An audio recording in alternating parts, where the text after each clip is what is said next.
उत्तर प्रदेश के बांदा की शहजादी 2021 में काम करने के लिए काम के सिलसिले में गई थी यूएई, लेकिन पिछले 2 साल से 2023 से वो जेल में बंद थी। एक 4 महीने की बच्चे का उस पर हत्या का आरोप लगा था। 2 साल से जेल में बंद थी। भारत सरकार की तरफ से भी तमाम कोशिशें की गई थी, लेकिन 15 फरवरी को एक खबर यूएई से आई और जिसमें शहजादी ने अपने माता पिता को फोन किया था। वो 10 मिनट का जो कॉल था, उसके बाद शहजादी से किसी का कोई संपर्क नहीं हुआ।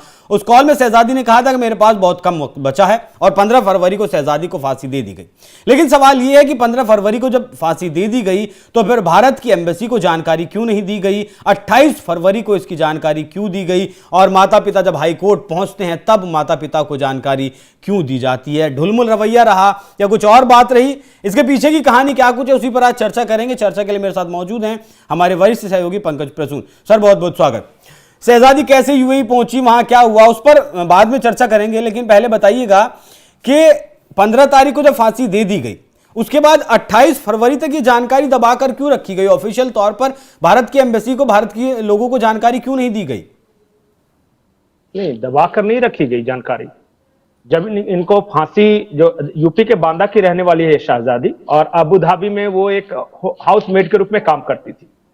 इनकी जिम्मेदारी थी एक छोटे से बच्चे को संभालना। बाद में उस बच्चे की मौत हो गई। उस बच्चे के माता पिता ने ये केस फाइल कर दिया कि इसी के लापरवाही के कारण मेरे बच्चे की मौत हुई है, इसने ढंग से ख्याल नहीं रखा। फिर केस चला दोनों तरफ से और बाद में इन्हें लापरवाही और उस छोटे से बच्चे की हत्या के जुर्म में इन्हें फांसी की सजा सुनाई गई। अब हुआ ये कि जब फांसी की सजा सुनाई गई, जिस दिन फांसी होनी थी, तो अंतिम इच्छा पूछी जाती है। तो अंतिम इच्छा में इन्होंने कहा कि मैं आखिरी बार अपने मां बाप से बात करना चाहती हूं। 14 फरवरी को, इसी 14 फरवरी को उन्होंने अपने माता पिता से बात की। 10 मिनट का समय मिला था और उस बातचीत में वो साफ साफ कहती है कि मेरा वक्त खत्म हो गया है। मेरा वक्त खत्म हो गया, इसका मतलब है कि उसको पता था कि अगले दिन मेरी फांसी होने वाली है। और माँ बाप को शायद उस बातचीत में बताया भी होगा कि ये तो पता ही था माँ बाप को कि फांसी तो पड़नी है उनको, और आखिरी इच्छा के रूप में बातचीत कर रहे, ये बात जानकारी थी। हो सकता है कि उसने ये नहीं कहा हो कि मैं आज ही मरने वाली हूं। और कई बार अपने परिवार से इस तरह की बातचीत नहीं की जाती। हाँ, वो सिर्फ इतना बता रही थी कि चलिए मेरा वक्त खत्म हो गया। ठीक है, तो फिर ये छुपाना का ये तो सार्वजनिक है। नहीं, मैं कह रहा हूं कि सऊदी अरब ने जब 15 तारीख को फांसी दे दी, उसकी डेड बॉडी को मॉर्चरी में क्यों रखा? 5 मार्च के अंतिम संस्कार की तारीख क्यों दी गई? भारत की एम्बेसी को जानकारी क्यों नहीं दी गई जो परिवार उसके अंतिम संस्कार में शामिल हो सके? वो मॉर्चरी में इसलिए रखा गया कि उस बॉडी को क्लेम करने वाला कोई नहीं था। अब इनके माता पिता, अरे सर, भारत सरकार तो, भारत की जो एम्बेसी थी वो तो लगातार अबू धाबी के टच में थी ही ना। तो टच में थी तो वापस लाने के लिए अपील करेंगे तब नहीं। ये तो दिल्ली हाईकोर्ट में इन्होंने याचिका लगाई। दिल्ली हाईकोर्ट ने पहले याचिका भी किस बात के लिए लगाई? डेड बॉडी को लाने के लिए नहीं, कि ये स्टेटस क्या है, मेरी बच्ची जो है उसको क्या हुआ। तब यहां विदेश मंत्रालय ने वो यूएई सरकार से पूछा और यूएई सरकार ने बताया कि 15 तारीख को फांसी हुई है।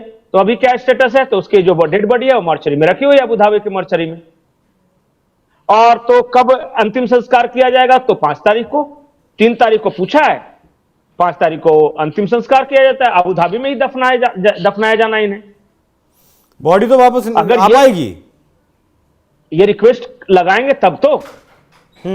इन्होंने पता कीजिए कि इनके माँ बाप ने ये रिक्वेस्ट किया था कि उस बॉडी को नहीं, जितना मैंने जाना पड़ा है कि यूएई में ऐसे कानून नहीं है कि बॉडी दी जाए, वो बॉडी को वहीं दफन करेंगे। अरे वो अपने दफन करते, लेकिन इनको अपना इनका क्या फर्ज था? या भारत सरकार के विदेश मंत्रालय से कहते कि मेरी बच्ची को फांसी हुई है ऐसे ऐसे कंडीशन में, वो अब देता ना देता वो तो बाद की चीज है ना। अरे सर, जब पता ही नहीं था कि फांसी हो गई तो कैसे कहते बॉडी का क्लेम करने के लिए? अरे आपकी बच्ची फोन कर रही है, अंतिम इच्छा उससे पूछी गई है, फांसी के एक दिन पहले वो फोन बात कर रही है, कह रही मेरा वक्त खत्म हो गया। सर, ऑफिशियल चीज भी होती है ना कोई दो देशों के बीच में।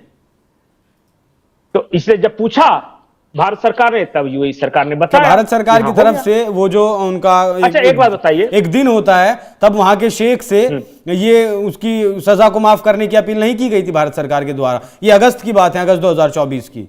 नहीं तो ठीक तो है क्यों ना, नहीं अपील की ऑफिशियल गई तौर थी। पर अब अबू धाबी को जानकारी देनी चाहिए थी, भारतीय विदेश मंत्रालय को या एम्बेसी को? अच्छा एक बात बताइए कि वो माफी देंगे या नहीं देंगे, ये उनकी मर्जी। उनके कोर्ट में ये प्रूफ हुआ है कि नहीं कि इसकी वजह से बच्चे की मौत हुई? और जो फैज जिसके बच्चे था वो, उसको भी इन्फॉर्म किया गया था कि उसको कल फांसी दी जाने वाली है। जो बातें इतने सारे लोगों को पता है, ये ऑफिशियल लेटर का इंतजार कर रहे थे ना सिर्फ, तो वे दे दिया। कोर्ट में प्रोड्यूस करना था इसलिए दिया। देखिए, ये अगर कोई कहेगा ना कि पता ही नहीं था फांसी लगनी है, और हर किसी को पता था कि 15 तारीख को फांसी लगनी है, किसको नहीं? हमने वीडियो बनाया था कि आज या कल में उनको फांसी दी जानी है। ये सब बेकार की बात। दूसरी बात मैं बता रहा हूं, जो महत्वपूर्ण बात है, यूएई से हमारे दोस्ताना रिश्ते हैं। यूएई की सरकार एक होममेड जो हाउसमेड है उसके लिए क्यों झूठ बोली, क्यों छुपाई? कोई एक कारण कोई बता दे तो मैं समझ जाऊं। क्यों छुपाई? वो ना आतंकी था, ना कोई इस तरह डिप्लोमेटिक रिश्ते प्रभावित होने थे, ना कुछ होना था। एक भारतीय नागरिक जो कि गई है वहां हाउसमेट के रूप में काम करने में, उसकी लापरवाही से एक बच्चे की मौत हुई, कोर्ट में केस चला, फांसी की सजा हुई, वहां के कानून के अनुसार फांसी की सजा हुई, वहां के कानून के अनुसार वहीं उन्हें दफनाया जाना है। अब मोर्चरी में क्यों रख दिया, 10 दिन क्यों रखा, तो 5 दिन क्यों नहीं रखा, तो डेड बॉडी क्यों नहीं लाया? सबसे बड़ी बात कि इनके माता पिता ने डेड बॉडी मंगाने की अपील फाइल की थी क्या कहीं पे? तो अपने तो गलती है और दोष दे रहे हैं सरकारों को, या जानकारी नहीं होगी कि क्या करना है, या हो सकता है समय मोमेंट ऐसा रहता है कि दिमाग काम नहीं करता। मैं देखिए गलती किसी की नहीं मानता, ना यूएई सरकार की गलती है, ना भारत सरकार की गलती है, ना इसके माता पिता की गलती है, और इसको इशू बनाया जाना ही बेकार है। अगर उस तरह का केस होता ना कि रेस्क्यू करा सकते थे तो कराते।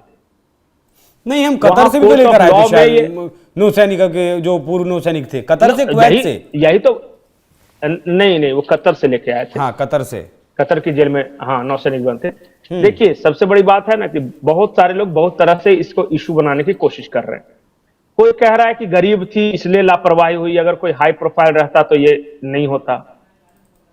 अरे भाई, वहां लॉ ऑफ द लैंड है, वहां कोर्ट में ये प्रूफ हो गया है कि इसकी लापरवाही से बच्ची की मौत हुई है, हत्या का मुकदमा चला, इसलिए फांसी हुई है। अब फांसी नहीं दिलवाए, माफी दिलवा दे और लेके आ जाए, क्यों लेके आ जाएंगे सर? उस पर सवाल नहीं उठ रहे हैं। माफी की अपील भारत सरकार के द्वारा की गई, 2 बार की गई, उससे कोई ऐतराज नहीं कर रहा है। तो ये तो इनकी भलमनसाहत है ना कि अपना कोई भी नागरिक हो, चाहे किसी भी कंडीशन में, मुझे मदद करनी है। बिल्कुल, सामने वाले की मर्जी है कि नहीं देने की, ये तो उसके ऊपर है ना। वही सवाल उठ रहा है, भारत सरकार के ऊपर सवाल नहीं उठ रहा है, सवाल वही उठ रहा है। यूएई सरकार ने भी, मेरे हिसाब से यूएई सरकार ने भी कोई गलती नहीं की। उनके यहां का नियम है कि अगर इस तरह का आप जुर्म करोगे तो फांसी होगी। उनके यहां का नियम है कि उन्हीं की धरती पे दफनाया जाएगा, खत्म बात। ठीक है। आप मतलब कि ये देश क्यों जज्बाती हो जाता है हर विषय को लेकर? ये इनकी कहानी देखिए ना, जैसे कि जिन लोगों को बैकग्राउंड नहीं पता होगा, यूपी की के बांदा की रहने वाली शाहजादी खान नाम था। अब ये क्या है कि एक गरीब परिवार, ये मिडिल क्लास फैमिली में इसका जन्म हुआ।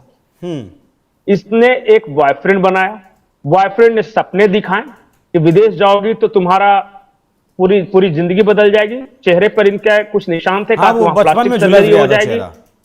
हाँ, वो प्लास्टिक सर्जरी हो जाएगी और तुम बहुत सुंदर दिखने लगोगी। इतना पैसा हो जाएगा 2-3 साल में कि तुम प्लास्टिक सर्जरी करा सको।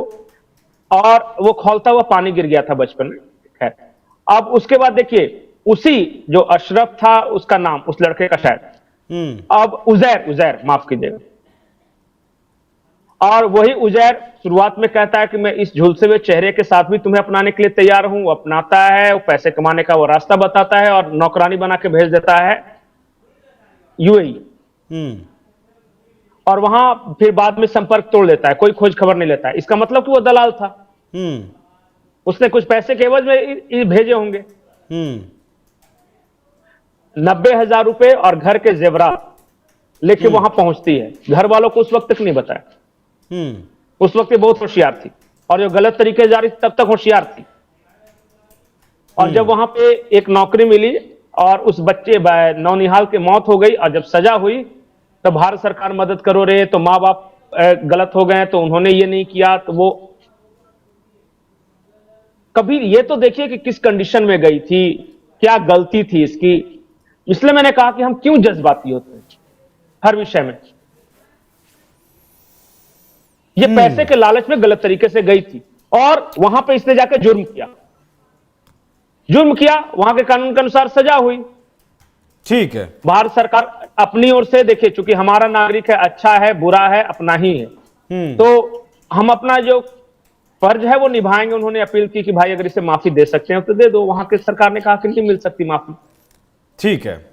तो क्या करना चाहिए था कि संबंध खराब कर ले यूएई से? नहीं, संबंध तो करना नहीं। क्या चाहिए? तो फिर खत्म हो गई बात।